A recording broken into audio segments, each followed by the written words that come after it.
Hey guys, welcome to my YouTube channel. In this video I will tell you about how to set up a Wi-Fi hotspot on Android. Step 1. Swipe down on your phone to open the quick settings menu, then tap the hotspot icon. This icon is a dot with two curves surrounding it.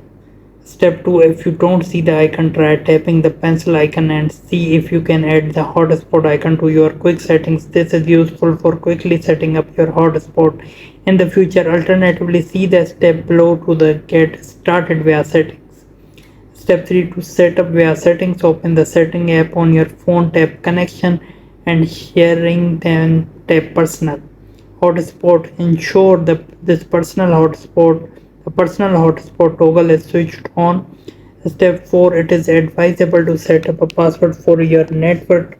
Tap hotspot setting and set a password to ensure your password is secure. Step 5. On the device you like to connect to the hotspot, open your Wi-Fi settings, then select your Android phone's name from the list. Step 6. If you have set up a password to protect your personal hotspot, enter the hotspot password on your second device and tap connect. Hope this guide will help you. Please leave a like and subscribe this channel for more videos and guides like this. Thank you so much.